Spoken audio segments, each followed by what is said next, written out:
I receive this honor with deep gratitude and great humility. It's an award that speaks to our highest aspirations, that for all the cruelty and hardship of our world, we are not mere prisoners of fate. Our actions matter and can bend history in the direction of justice. And so I come here with an acute sense of the costs of armed conflict, filled with difficult questions about the relationship between war and peace and our effort to replace one with the other. Now, these questions are not new. War in one form or another appeared with the first man. And over time, as codes of law sought to control violence within groups, so did philosophers and clerics and statesmen seek to regulate the destructive power of war. The concept of a just war emerged, suggesting that war is justified only when certain conditions were met. If it is waged as a last resort or in self-defense, if the force used is proportional, and if, whenever possible, civilians are spared from violence.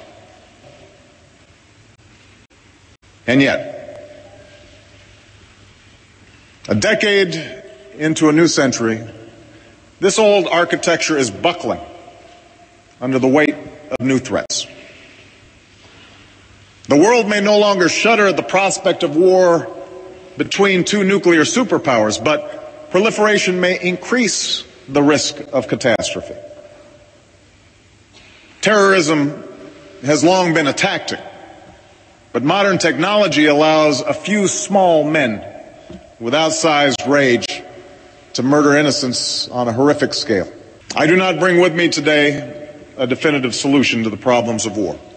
What I do know is that meeting these challenges will require the same vision, hard work, and persistence of those men and women who acted so boldly decades ago.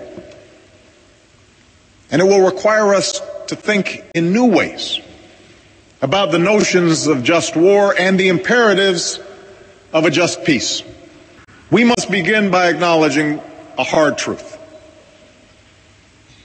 We will not eradicate violent conflict in our lifetimes. There will be times when nations, acting individually or in concert, will find the use of force not only necessary but morally justified. As the world grows smaller, you might think it would be easier for human beings to recognize how similar we are. And yet somehow, given the dizzying pace of globalization, the cultural leveling of modernity, it perhaps comes as no surprise that people fear the loss of what they cherish in their particular identities, their race, their tribe, and perhaps most powerfully, their religion. In some places, this fear has led to conflict. At times, it even feels like we're moving backwards. We see it in the Middle East as the conflict between Arabs and Jews seems to harden. We see it in nations that are torn asunder by tribal lines.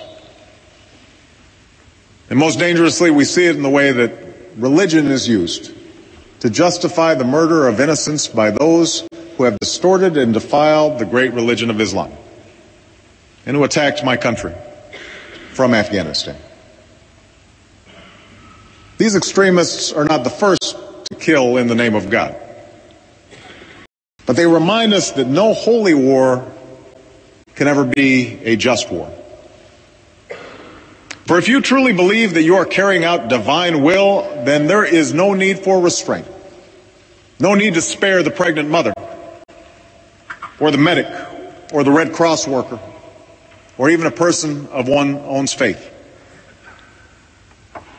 Such a warped view of religion is not just incompatible with the concept of peace, but I believe it's incompatible with the very purpose of faith. For the one rule that lies at the heart of every major religion is that we do unto others as we would have them do unto us.